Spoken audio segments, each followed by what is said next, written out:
नमस्कार साथियों, स्वागत है आप सभी का आपके अपने YouTube channel all in one study point में।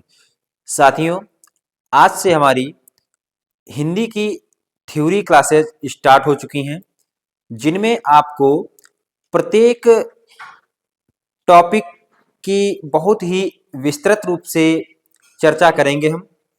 और जिसमें से आज का हमारा जो टॉपिक है, हिंदी भाषा का सामान्य परिचय। तो आइए शुरुआत करते हैं। हिंदी भाषा के सामान्य परिचय में जो भी हमारे एग्जाम की दृष्टि से जो भी इम्पोर्टेंट या महत्वपूर्ण जो हमारे प्रश्न बन सकेंगे, उन सभी बिंदुओं पर आज हम चर्चा करेंगे।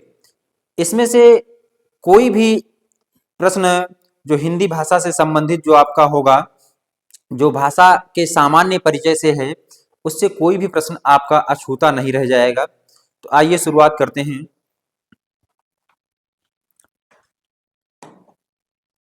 भाषा का सामान्य परिचय। भाषा का सामान्य परिचय आप लोग जो देख रहे होंगे, जो हमारा आज जो हेडिंग है, भाषा का सामान्य परिचय है। ठीक है, तो जो भाषा शब्द है, इसकी उत्पत्ति कैसे हुई? भाषा शब्द भास धातु से बना है। भास धातु से बना है।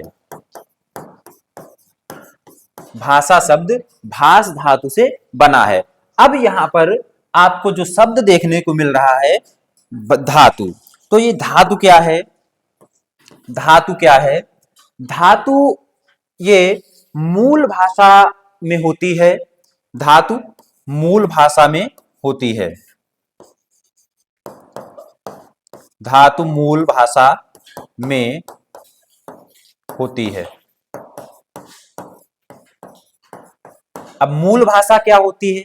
यहां से आपके मन में ये विचार आया होगा कि मूल भाषा क्या होती है। जैसे ही आपके जहन में ये विचार आए कि मूल भाषा क्या होती है, तो वैसे ही एक आपने नाम सुना होगा, मूल भाषा संस्कृत को कहा जाता है। मूल भाषा संस्कृत को कहा जाता है। तो संस्कृत में जिसे हम धातु कहते हैं, हिंदी में उसे हम क्रिया कहते हैं। हिंदी में उसे क्रिया कहते हैं। संस्कृत में जिसे हम धातु कहते हैं, हिंदी में उसे क्रिया कहते हैं। तो भाषा शब्द भास धातु से बना है। भास धातु जो है, धातु शब्द है, ये मूल भाषा में होती है। मूल भाषा क्या है? हमारी संस्कृत है। अर्थात संस्कृत में जो धातु शब्द है, उसे हम हिंदी में क्या कहेंगे? क्रिया कहेंगे। अब बात करते हैं भाषा की। भाषा का शाब्दिक अर्थ क्या होता है? भाषा का शाब्दिक अर्थ होता है विचार प्रकट करना। भाषा का शाब्दिक अर्थ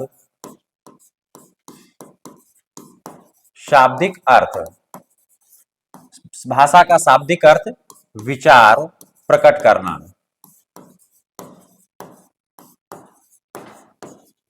भाषा का शाब्दिक अर्थ क्या होता है? विचार प्रकट करना।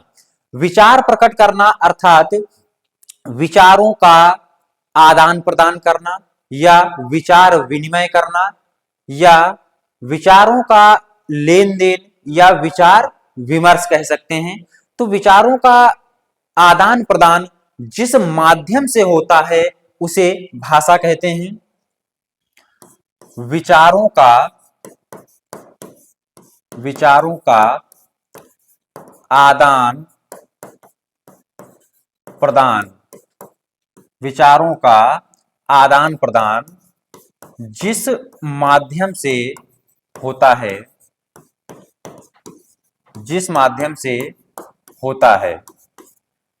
विचारों का आदान प्रदान जिस माध्यम से होता है, उसे भाषा कहते हैं। उसे भाषा कहते हैं। अब यहां पर शब्द प्रयोग हुआ विचार।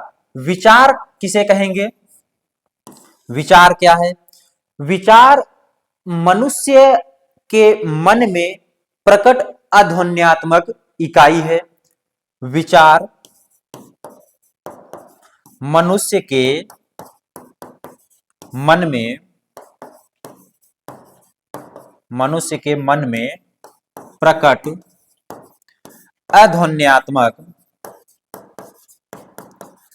अध्वन्यात्मक इकाई है। मनुष्य के मन में प्रकट अध्वन्यात्मक इकाई है और इन्हीं विचारों को प्रकट करने के लिए हम जिस माध्यम या जिस साधन का प्रयोग करते हैं उसे भाषा कहते हैं। अर्थात विचारों को जिस माध्यम से प्रकट किया जाता है उसे भाषा कहते हैं। अब इसके बाद में चलते हैं भाषा की विशेषताएं। भाषा की विशेषताएं, तो भाषा की विशेषताएं क्या होती हैं?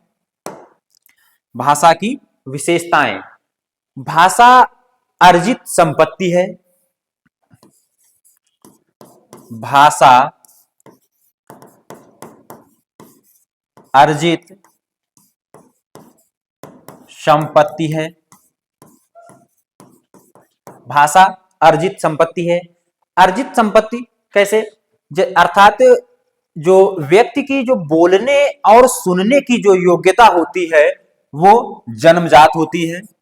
बोलने और सुनने, व्यक्ति में बोलने और सुनने की योग्यता जन्मजात होती है, लेकिन भाषा व्यक्ति की जन्मजात संपत्ति नहीं है। वो व्यक्ति जन्म लेने के बाद समाज में रह करके धीरे धीरे सीखता है। तो भाषा क्या है? हमारी अर्जित संपत्ति है। भाषा की एक निश्चित व्याकरण होती है। निश्चित व्याकरण होती है। प्रत्येक भाषा की एक निश्चित व्याकरण होती है। भाषा का मानक रूप होता है। भाषा का मानक रूप होता है। भाषा का मानक रूप होता है। भाषा परिवर्तनशील है।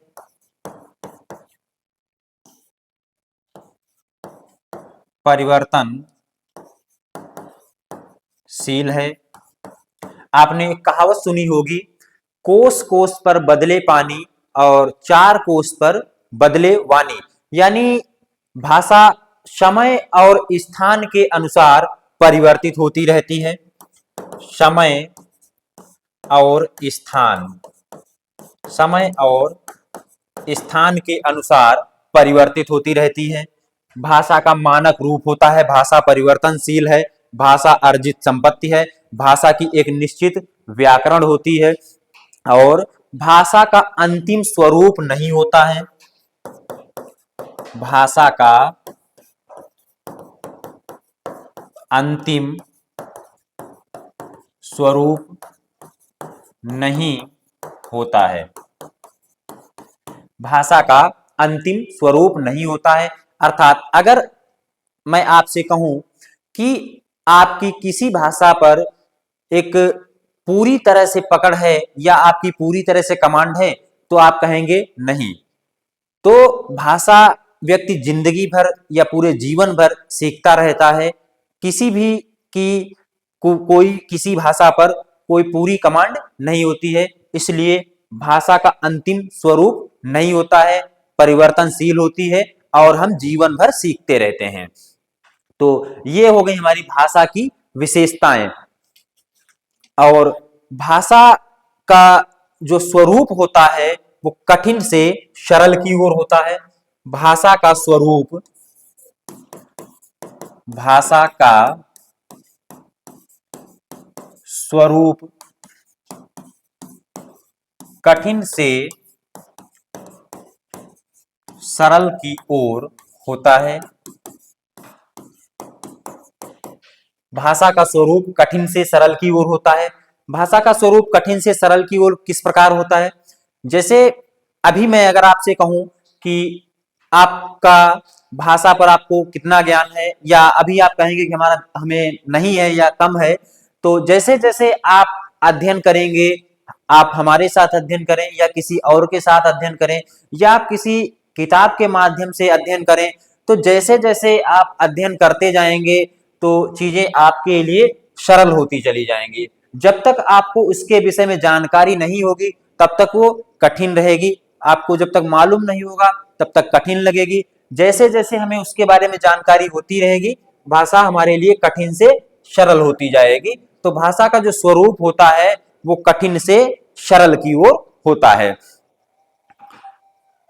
और भाषा, जो पहला पॉइंट था कि भाषा अर्जित संपत्ति है, उसे सीखा जाता है।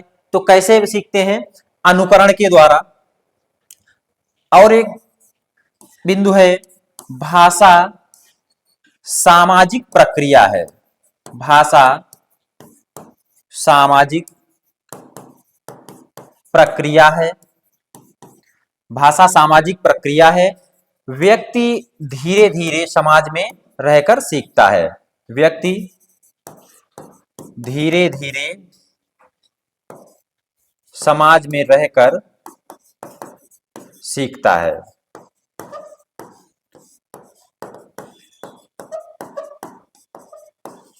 धीरे धीरे समाज में रहकर सीखता है। और कैसे? अनुकरण के द्वारा भी सीखता है।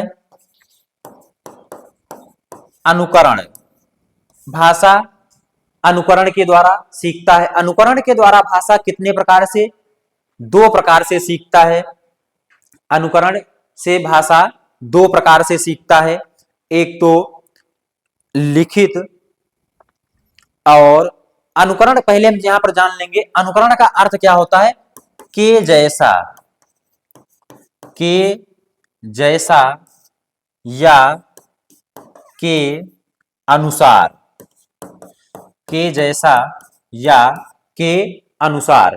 के जैसा या के अनुसार, इसका जो सबसे अच्छा उदाहरण है वो मैं आपको बता रहा हूं। जब जैसे मैं जब हम विद्यालय जाते हैं सुबह सुबह, तो वहां पर जो प्रार्थना या वंदना होती है, तो जब पहले तीन लड़के या तीन लड़कियों का समूह जो होता है वो प्रार्थना या वंदना करते हैं, और उसी के पीछे पीछे हम सभी लोग उसका दोहरान करते हैं, तो वो क्या होता है? हमारा अनुकरण होता है। तो अनुकरण का अर्थ होता है के जैसा या के अनुसार। के जैसा या के अनुसार। तो अनुकरण के द्वारा हम दो प्रकार से, एक तो उच्चारण के द्वारा, उच्चारण या कह सकते हैं मौखिक रूप से, और दूसरा लेखन। उच्चारण और लेखन, दो तरीके से सीखते हैं, उच्चारण और लेखन। तो ये रहा भाषा को सीखने का तरीका, अनुकरण के माध्यम से, और समाज में रह करके धीरे धीरे सीखते हैं। इसके बाद में जो हमारा पॉइंट है, भाषा को, भाषा के प्रकार।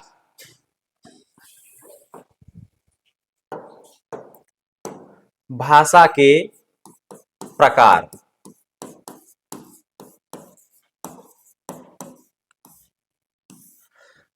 भाषा के प्रकार की बात करें तो भाषा के तीन प्रकार होते हैं। भाषा के तीन प्रकार होते हैं। भाषा के तीन प्रकार होते हैं। इनमें से एक तो आपको हो सकता है आपको किसी किताब में दो प्रकार मिले, लेकिन यहां पर मैं आपको भाषा के तीन प्रकार बता रहा हूं। नंबर एक, लिखित भाषा। लिखित भाषा। दूसरा है मौखिक भाषा।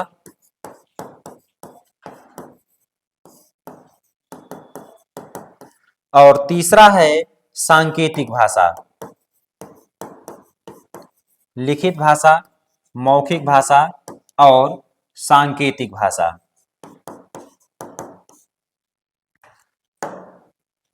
भाषा को सीखने के लिए मनोवैज्ञानिक दृष्टिकोण। तो भाषा को सीखने के लिए मनोवैज्ञानिक दृष्टिकोण से कितने प्रकार से भाषा सीखी जा सकती है, तो इसके बारे में हम पहले चर्चा कर लें। भाषा को सीखने के लिए मनोवैज्ञानिक दृष्टिकोण से 3 प्रकार से हम भाषा सीख सकते हैं। क्या कौन कौन से 3 दृष्टिकोण होने चाहिए भाषा को सीखने के लिए? किसी भी व्यक्ति के अंदर भाषा को सीखने के लिए जो मनोवैज्ञानिक दृष्टिकोण होने चाहिए वो 3 प्रकार के मनोवैज्ञानिक दृष्टिकोण होने चाहिए। कौन कौन से? नंबर 1 जिज्ञासा। जिज्ञासा। नंबर 2 अनुकरण और नंबर 3 अभ्यास।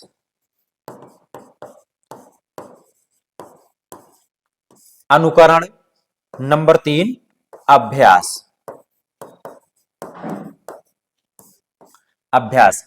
जिज्ञासा का अर्थ क्या होता है?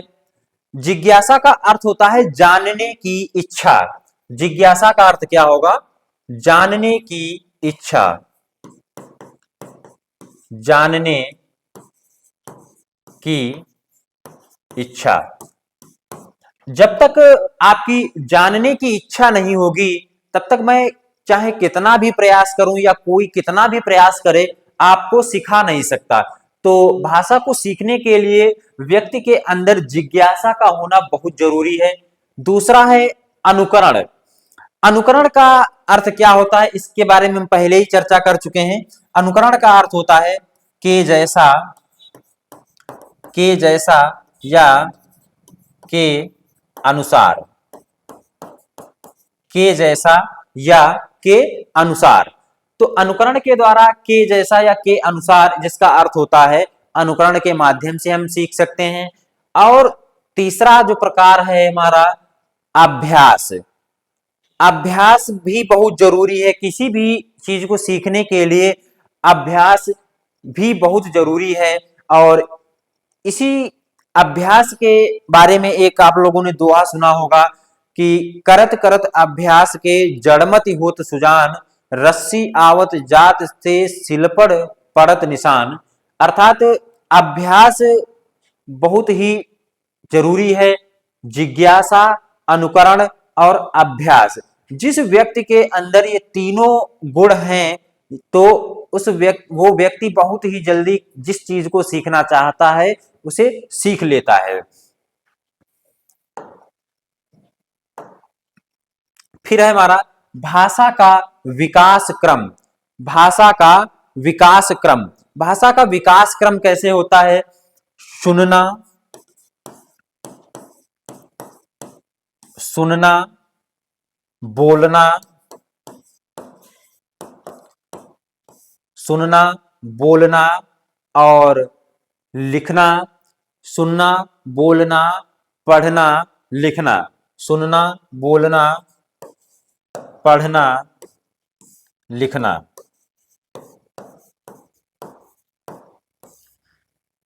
नंबर 1 सुनना, नंबर 2 बोलना, नंबर 3 पढ़ना और नंबर 4 लिखना। ये भाषा का विकास क्रम है। जब बच्चा जो होता है पहले उसको सुनना और बोलना ये तो उसकी जन्मजात योग्यता होती है। लेकिन उसके बाद जो है सबसे पहले क्या करता है? पढ़ना और लिखना। ये भाषा का विकास क्रम है। और एक भाषा मनोवैज्ञानिक है मैडम मारिया मॉन्टेसरी। तो उनके अनुसार जो भाषा का क्रम है सुनना, बोलना, लिखना, सुनना, बोलना, लिखना और पढ़ना। अगर प्रश्न मैडम मारिया मॉन्टेसरी के अनुसार अगर पूछा जाता है, उनके अनुसार भाषा का विकास क्रम पूछा जाता है, तो जो अंतिम जो 2 बिंदु हैं इनमें परिवर्तन हो जाएगा और ऊपर वाले दो ऐसे ही रहेंगे, सुनना, बोलना, लिखना और पढ़ना। सुनना, बोलना, पढ़ना, लिखना और पढ़ना। और बाकी जितने भी हमारे भाषा मनोवैज्ञानिक हुए हैं उन सब के अनुसार भाषा का विकास क्रम यही रहेगा। केवल मैडम मारिया मांटेसरी के अनुसार, मारिया मांटेसरी के अनुसार, मैडम मारिया मांटेसरी के अनुसार भाषा का विकास क्रम ये रहेगा। बाकी अगर किसी के भी अनुसार अगर पूछा जाता तो भाषा का विकास क्रम यही रहेगा। और इसके बाद में हम बात कर लेते हैं भाषा के प्रकार। भाषा के प्रकार, भाषा हमारी जो है लिखित भाषा, मौखिक भाषा, लिखित भाषा और सांकेतिक भाषा।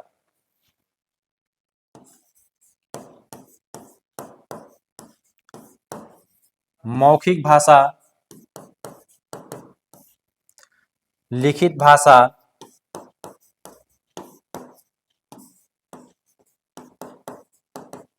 सांकेतिक भाषा।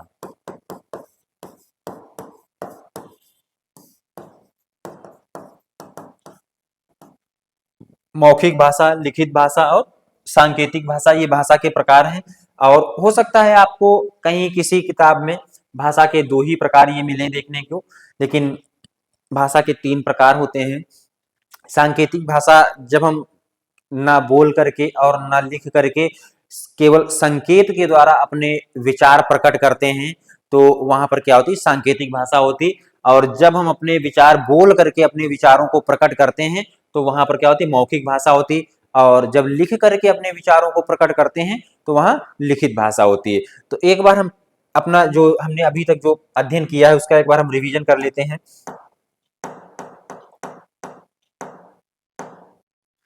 भाषा का सामान्य परिचय। भाषा शब्द भाष धातु से बना है, जिसका जो शाब्दिक अर्थ होता है, भाषा का शाब्दिक अर्थ होता है विचारों को प्रकट करना या विचारों का आदान प्रदान या विचार विनिमय या विचारों का लेन देन। अब इसमें बात करते हैं धातु शब्द की। धातु शब्द हमारा मूल भाषा में प्रयोग होता है। मूल भाषा की बात करें तो मूल भाषा किसे कहते हैं, संस्कृत को। मूल भाषा किसे कहा जाता है, संस्कृत को। और संस्कृत में धातु शब्द होती है जिसको हम हिंदी में क्रिया के नाम से जानते हैं। फिर है भाषा का शाब्दिक अर्थ होता है विचार प्रकट करना। भाषा का शाब्दिक अर्थ होता है विचार प्रकट करना। भाषा का शाब्दिक अर्थ होता है विचार प्रकट करना। विचारों का आदान प्रदान जिस माध्यम से होता है उसे भाषा कहते हैं, या विचारों का लेन देन या विचार विनिमय कह सकते हैं। तो विचार अब फिर इसके बाद हम बात करते हैं विचार की। विचार किसे कहेंगे, विचार मनुष्य के मन में प्रकट अध्वन्यात्मक इकाई है। विचार मनुष्य के मन में प्रकट अध्वन्यात्मक इकाई है। इसके बाद बात करते हैं भाषा की विशेषताएं। भाषा की विशेषताएं क्या है, भाषा अर्जित संपत्ति है, अर्थात व्यक्ति की भाषा जो है जन्मजात संपत्ति या योग्यता नहीं है। व्यक्ति इसको समाज में रह करके धीरे धीरे सीखता है। भाषा की एक निश्चित व्याकरण होती है, सभी भाषाओं की एक, जैसे हिंदी हो गई, संस्कृत हो गई, अंग्रेजी हो गई, सभी भाषाओं की एक निश्चित व्याकरण होती है। भाषा का मानक रूप होता है। भाषा परिवर्तनशील है। भाषा परिवर्तनशील, समय और स्थान के आधार पर जैसे जैसे आप समय बदलेगा और स्थान परिवर्तन होगा तो भाषा में भी आपको परिवर्तन मिलेगा। इसके आधार पर एक कहावत होती है हमारी, कोस कोस पर बदले पानी और चार कोस पर बदले वाणी। और भाषा का अंतिम स्वरूप नहीं होता है, अर्थात भाषा का निश्चित या कोई हम कह सकते हैं कि अंतिम स्वरूप नहीं होता है। इसलिए हम सीखते रहते हैं, पूरे जीवन भर सीखते रहते हैं। और भाषा परिवर्तनशील होती है तो इसलिए हम पूरे जीवन सीखते रहते हैं। और इसके बाद है भाषा का स्वरूप कठिन से सरल की ओर होता है। भाषा का स्वरूप कठिन से सरल की ओर किस प्रकार होता है, जैसे अभी तक जब तक हम भाषा के बारे में अध्ययन नहीं करेंगे तब तक हमको बहुत कठिन लगेगी। जैसे जैसे हम अध्ययन करते जाएंगे तो वैसे वैसे हमको क्या लगने लगेगी, भाषा सरल लगने लगेगी। तो भाषा का स्वरूप कठिन से सरल की ओर होता है। भाषा सामाजिक प्रक्रिया है। सामाजिक प्रक्रिया किस प्रकार है, जैसे व्यक्ति भाषा समाज में धीरे धीरे समाज में रह करके सीखता है। और अनुकरण का अर्थ होता है के जैसा या के अनुसार। इसका जो इसके अनुसार किस दो प्रकार से सीखता है, उच्चारण के द्वारा और लेखन के द्वारा। अनुकरण का अर्थ क्या होता है, के जैसा या के अनुसार। इसका जो सबसे अच्छा उदाहरण है, जब आप लोग या मैं जब विद्यालय में पहले जाते हैं तो 3 लड़के या लड़कियों का समूह जो होता है, पहले वो वंदना या प्रार्थना करते हैं और उसके बाद में सभी बच्चे पीछे से उसका दोहरान करते हैं, तो वो क्या कहलाता है, हमारा अनुकरण कहलाता है। फिर इसके बाद भाषा के प्रकार, भाषा तीन प्रकार होते हैं, लिखित भाषा, मौखिक भाषा और सांकेतिक भाषा। भाषा को सीखने के लिए मनोवैज्ञानिक दृष्टिकोण, भाषा को सीखने के लिए मनोवैज्ञानिक दृष्टिकोण, 3 मनोवैज्ञानिक दृष्टिकोण होते हैं, जिज्ञासा, अनुकरण और अभ्यास। किसी भी व्यक्ति के अंदर किसी भी चीज को सीखने के लिए ये 3 चीजें बहुत ही आवश्यक है। जिज्ञासा का अर्थ होता है जानने की इच्छा, और एक शब्द देखा होगा आपने, जिज्ञासु। जिज्ञासु का अर्थ होता है जानने की इच्छा रखने वाला। अनुकरण का अर्थ होता है के जैसा या के अनुसार, और अभ्यास। अभ्यास, अनुकरण और जिज्ञासा, किसी भी चीज को सीखने के लिए 3 चीजें बहुत ही महत्वपूर्ण या जरूरी हैं। तो साथियों, ये आज का हमारा जो टॉपिक रहे, यहीं पर हम इसको समाप्त करते हैं। और इसके बाद में हमारा जो कल का जो टॉपिक रहेगा वो वर्णमाला रहेगा, और हम हिंदी व्याकरण को 3 भागों में पढ़ेंगे। पहले तो हम वर्ण विचार, वर्ण विचार और शब्द विचार, शब्द विचार, और तीसरा जो रहेगा वाक्य विचार, वाक्य विचार। तो इनमें से अब की जो हमारी जो थ्योरी की क्लास रहेगी वो वर्णमाला की रहेगी। जो भी साथी चैनल पर नए हो, जिन्होंने चैनल को सब्सक्राइब नहीं किया है, वो चैनल को सब्सक्राइब कर लें।